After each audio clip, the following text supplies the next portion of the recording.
तो मेरे प्यारों, भगवान के धाम से उनके लिए सुंदर विमान आया, उसमें भगवान के पार्षद बैठे हैं। धुंधकारी जैसे ही विमान में बैठने लगा, गोकर्ण ने कहा ये क्या हो रहा है महाराज।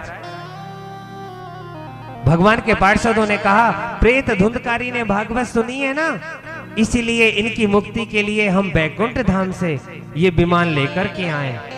वाह क्या बात है, इतना सुंदर भाव। भागवत कथा सुनी तो बैकुंठ धाम से विमान आ गया। अत्रे वहवासन्ति श्रोतारो मम निर्मला। अगर ऐसा हुआ है तो प्यारे, कथा तो हजारों लोगों ने सुनी है। यदि भागवत सुनने से मुक्ति मिलती है तो सभी ने भागवत सुनी है। सबके लिए विमान लेकर आओ। अकेले धुंधकारी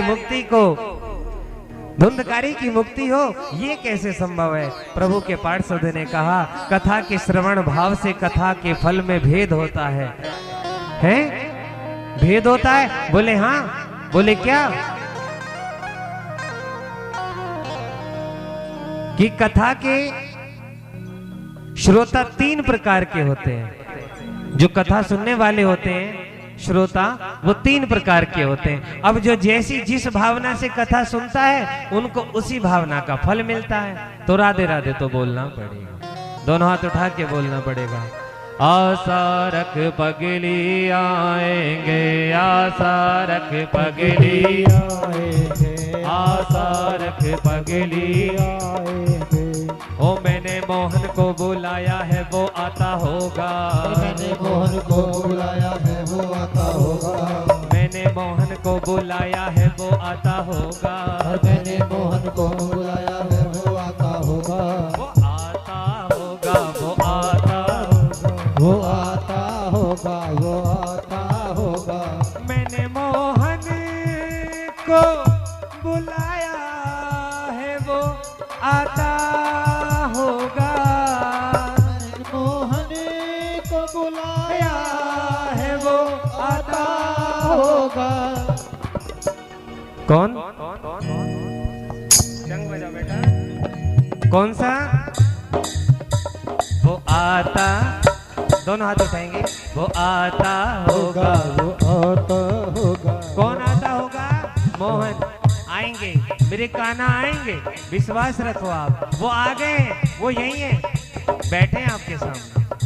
आशा रख पगली आएंगे, आशा रख पगली आएंगे, आशा रख पगली आएंगे, आशा रख पगली आएंगे। तो श्रोता 3 प्रकार के होते हैं और कथा में ये विशेषता है, ये 3 प्रकार के जरूर होते हैं।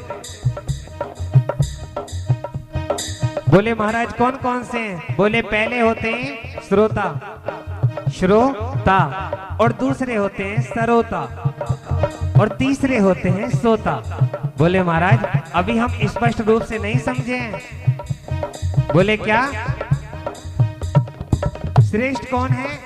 जो कथा एकाग्र मन होकर सुने, और सुनते समय चित्त की एकाग्रता होनी चाहिए, मन को इधर उधर भटकाना नहीं चाहिए, बीच में कभी भी बोलना नहीं चाहिए।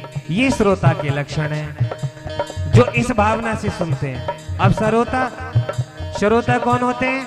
बोले महाराज जो सुपारी काटता है। हाँ, कथा में बैठने के बाद सोचेंगे हाँ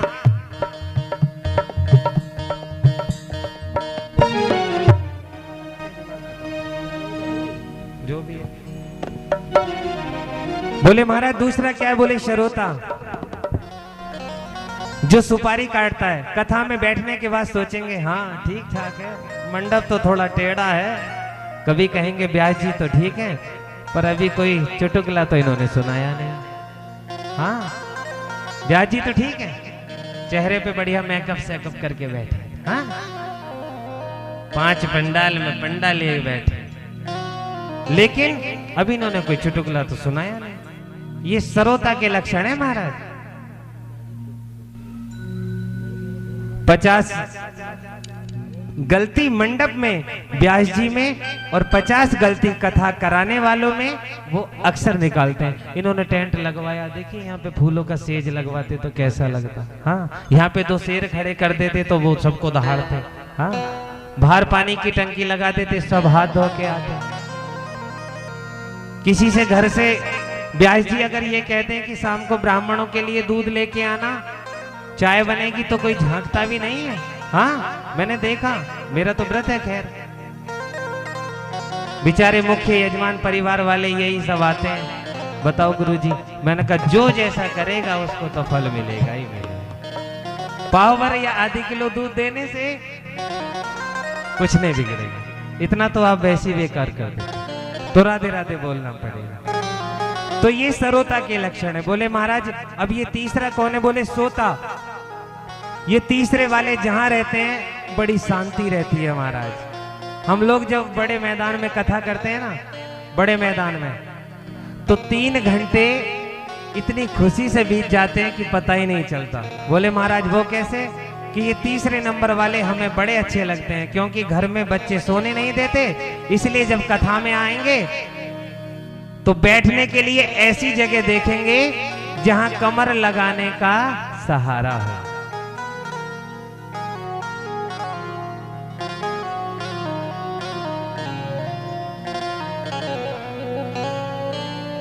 तीसरे वाले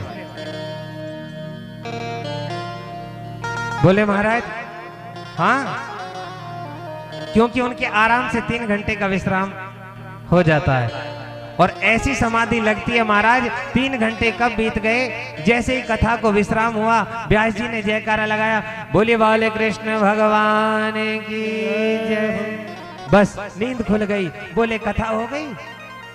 बोले हाँ हो गई, ले लो प्रसाद। कथा हो गई, ले लो प्रसाद। अच्छा, ओहो ये तो बड़ा अजीब हुआ। हाँ, कथा तो हो गई। कथा इतनी सुंदर बांचते हैं महाराज, वाह। आज आपने क्या सुना? बोले वो तो हमें मालूम नहीं। मालूम होगा कहां से? जब कथा में नींद ले होगे तो। एक मैया तो हमसे बोली, पंडित जी आप इतनी मीठी कथा बांचते हो, हमें घर में 2-2 गोली नींद की खाने पर भी ऐसी नींद नहीं आती। आपकी कथा में तो ऐसी मीठी नींद आती है, बस क्या बताऊं, इसीलिए मैं सो जाती हूं। तो ये होते हैं श्रोता। तीनों प्रकार मैंने आज आपको समझा दिया। लेकिन भागवत श्रोता को ही मिलते हैं, लेकिन भागवत और भगवान श्रोता को ही मिलते हैं। अब ये सरोता और श्रोता को नहीं, कथा के नियम से सुनो, प्रेम से सुनो, श्रद्धा से सुनो, तभी मुक्ति होगी। भागवत कथा वही है, स्थान वही है, व्यास जी वही हैं, सुनने की पद्धति में अंतर आ जाता है बस। हम किस भावना से सुन रहे हैं जरा सोचो। जब आप कथा पंडाल में नहीं आती हैं तो उससे पहले आप घर के काम कर रही होती हैं, उससे पहले आपस में चर्चा कर रही होती हैं। उसको भी छोड़ो, जब आप रास्ते में कथा पंडाल में आ रहे होते हैं तब भी बात करते हुए आते हैं। एरी तो सुबह कलश पूजी आई ना बीवी, मैं तो लेट है गई। ये सारी बातें होती हैं। वो व्यास जी आज आपके घर पे आएंगे भोजन पाने? नहीं। हमारे घर पे क्यों आएंगे? जिनके कथा करने आए उन्हीं के तो आएंगे, हमारे थोड़ी आएंगे। जिन्होंने बुलाया वो अपना आप खिलाएंगे। वाह, कथा सुनने आ रही हैं, लेकिन भाव कितना अच्छा मन में लेके आ रही हैं। ये भाग्य आपको 84 लाख योनियों के बाद मिला है प्यारो, कि आपके गांव में भागवत कथा हो रही है और स्वयं वृंदावन से ठाकुर जी विराजमान हो गए। तो राधे राधे बोलना पड़ेगा। कोई किसी के खाने पीने का भूखा नहीं है, सबके घर सब कुछ संपन्न है। राधे राधे तो बोलना पड़ेगा। किसी भी प्रकार से आप भगवान में लीन हो जाएं, इसी भावना से हम भी वृंदावन से दौड़े दौड़े आपके गांव आ गए। एक ही उद्देश्य है कि आप भगवान से जुड़ जाएं, भगवान आपसे जुड़ जाएं, आपका कल्याण हो जाए। तो मेरे प्यारों,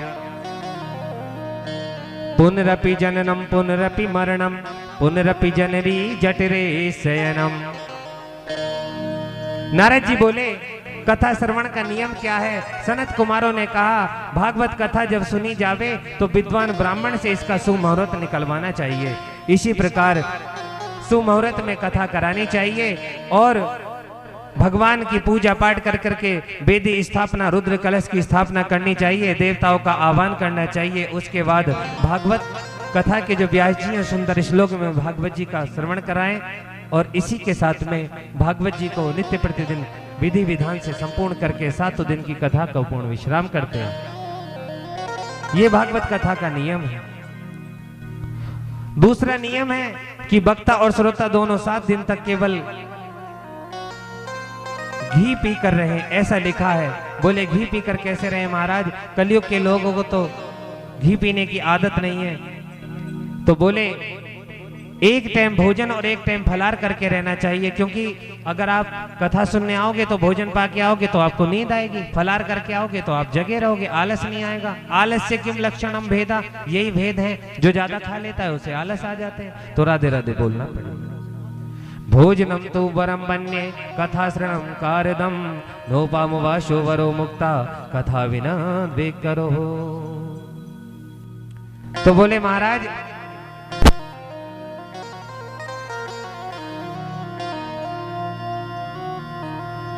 श्री कृपा यस्यं भेदा यस्य वाक्तो प्रवचनः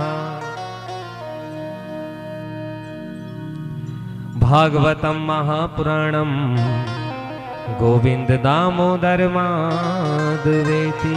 भागवत की कथा का एक आसन पर पालथी मारने से बैठकर सुननी चाहिए। भागवत कथा जब भी सुने एक आसन में पालथी मारकर बैठ जाकर सुननी चाहिए, ऐसा भागवत जी का नियम है। यस्यान भेदो भवानि वृत्वा। बोले महाराज 15 दिन में एक बार एकादशी आती है। बड़े लोगों की बात मानकर एकादशी का व्रत करना पड़ता है और राम राम करके एकादशी पूरी करते हैं। और एकादशी तो नाम की ही एकादशी है। ऐसी एकादशी रोज आवे महाराज, ऐसी बढ़िया माल बनते हैं, ऐसी बढ़िया पूरी बनती है कि द्वादशी के सवेरे उठते ही बोलते हैं सुनती हो आज नाश्ता जरा जल्दी बना देना। पत्नी ने कहा क्यों जल्दी बना देना? बोले आज एकादशी थोड़ी, आज तो द्वादशी है। तो लोगों का भाव है, मतलब जो व्रत उपवास करते हैं, उपवास तो करते हैं लेकिन वो दिखावा ज्यादा करते हैं। और आज के पति देवों का भाव सुन लीजिए। भले ही सर्दी पड़ रही है, कथा सर्दी में चल रही है, कोई दिक्कत नहीं है। शास्त्र में एक श्लोक आता है, वो क्या कि करागरे वस्ते लक्ष्मी कर मध्य सरस्वती कर मूले स्थितो ब्रह्मा प्रभाते कर दर्शनम। नित्य प्रतिदिन हर व्यक्ति को उठ करके अपने दिन को सफल बनाने के लिए, मतलब प्रत्येक दिन को हर रोज क्या करना चाहिए? दोनों हाथ अपनी आंखों के सामने करके, अपनी दोनों आंखों के सामने सम्मुख अपने हाथ को ला करके अपनी रेखाओं को देखकर ये श्लोक बोलना चाहिए।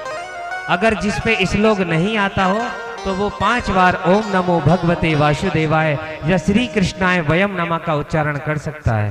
क्यों? ऐसे करने से करागरे वस्ते लक्ष्मी, लक्ष्मी सरस्वती ब्रह्मा विष्णु महेश सब हमारे हस्त रेखाओं में विराजमान होते हैं। इनके दर्शन करने मात्र से ही हमारे सारे पाप नष्ट हो जाते हैं। दूसरा, राधे राधे तो बोलना पड़ेगा। ऐसा माताएं और बहनें और हमारे बड़े बुजुर्ग और युवा बच्चे भी सब कर सकते हैं। सभी के लिए शास्त्र का विधान है। लेकिन आजकल क्या हो रहा है पता है?